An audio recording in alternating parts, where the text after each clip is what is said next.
Welcome back to M.A.S. Fake News. Remember, ladies and gentlemen, keep your elephants away from your penis. Now, on to our next top story. We're talking to you, all the singles out there at DU. We know you're out there. We know you're eating ice cream at Friday evenings all alone. We're talking to you. If you don't know what you're doing with your life and you're still sadly in a relationship-less state, pay attention. We're going to go live to our professional researcher, Carlos, live in the field. What have you got for us, Carlos?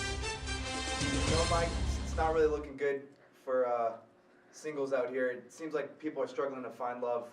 I actually conducted some interviews around campus with just some students all around, and the consensus I got was that people really aren't dating nowadays.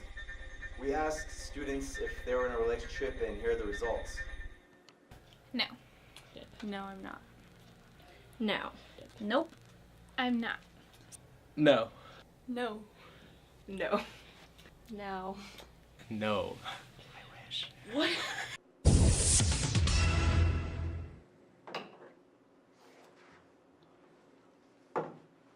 Hi, Dory. Hi, Mike. Can you tell us something about this dating crisis that's going on in DU? Well, the reason I'm an expert on this topic is because I read Modern Romance by Aziz Ansari and made some sticky notes. So what are we going to talk about today? Well, I think the most important question that we got to answer is why are so many people single? Well, in the world of the internet, people have access to many more other people in the world, and there's now this sensation going on where people think that there's someone better out there for them in the world.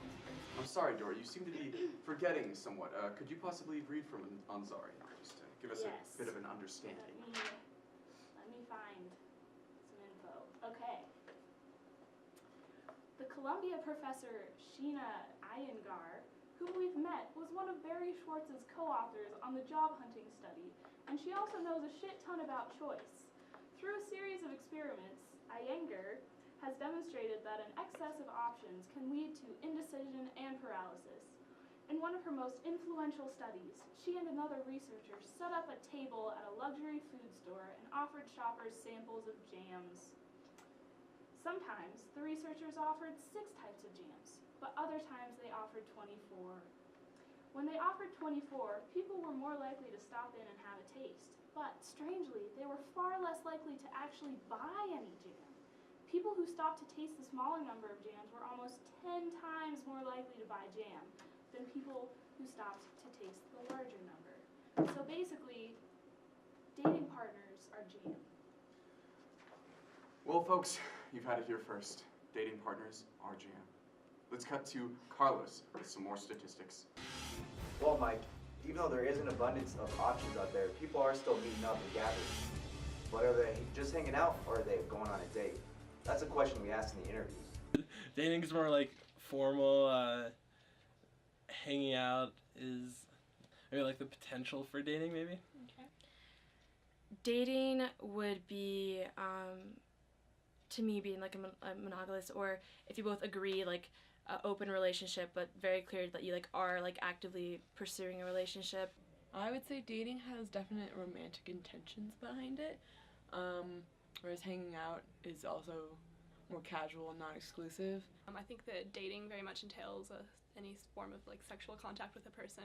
I think that hanging out entails that you like it could be a one-sided interest that you guys spend time together and do things that aren't intimate. Hanging out is like when you're like going on dates, but it's not official, and it's just like another step into just kind of like getting to know each other and see if you would want to commit, and then like dating is committed, exclusive relationship. Just hanging out. These kids these days, man. No, don't. Well, Dory, you got something to tell us about this hanging out phenomenon?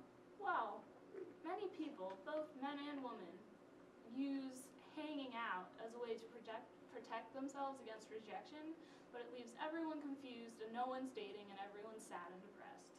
Wah, wah, wah. On that strange note, let's cut to Carlos. Cut to Carlos. Cut to Carlos. Well, Mike, it also seems that people are expecting too much out of potential partners and that expectations are very high and then left unmet. People are unsatisfied. That's what we were asking about. Let's go see those. Somebody who's open to listening to me and who is free to really tell me about his life as well. I like my partner to be intelligent, someone that can make me laugh. I look for someone who is genuine and loving and caring, is open with their communication too. I look for someone who is smart and caring. Probably humor and empathy. Yes, kindness. Trust, loyalty. Things in common, especially a shared sense of humor. I like open-mindedness, and I like people who listen.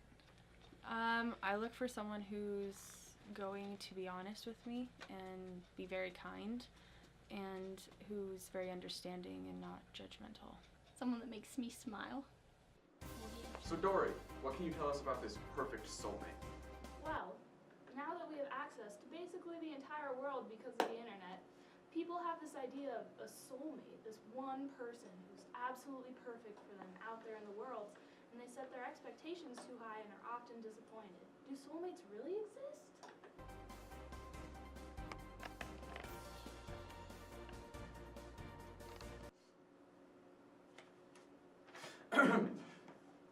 Well, let's get into this darker side of dating. Carlos, what can you tell us about the worst dates people have ever been on?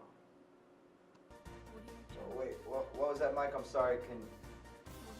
Mike, I'm kind of losing you here.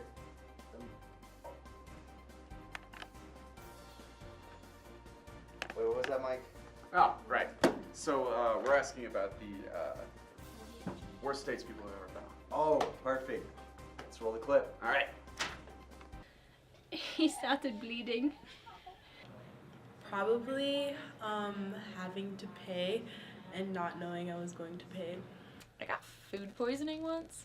Place we went to eat was like a vegan restaurant, and I hated the food. This guy came up to me and asked for my number, so that made it kind of awkward. It was just really awkward. It was just really awkward.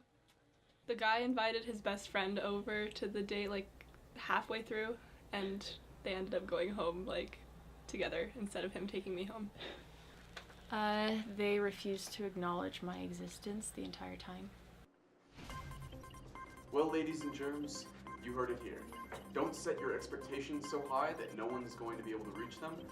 Be sure to communicate and describe what the relationship is going to be. Dory, do you have something else to tell us from Aziz Ansari? Dory.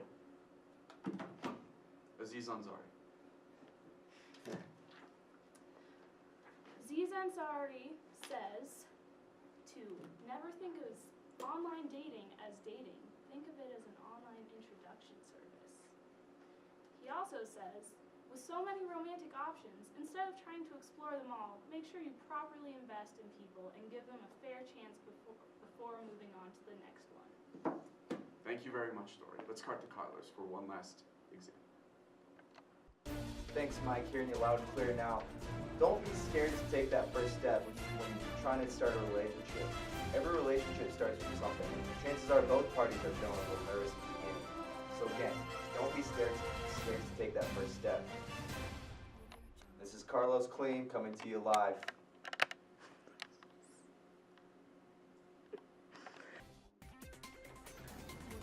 Thanks for joining us here at M.A.S. News Productions. And remember, never keep your elephant right next to your Kia.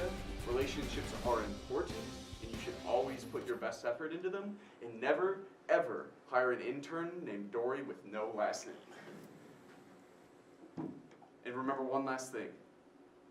Stay classy, Denver.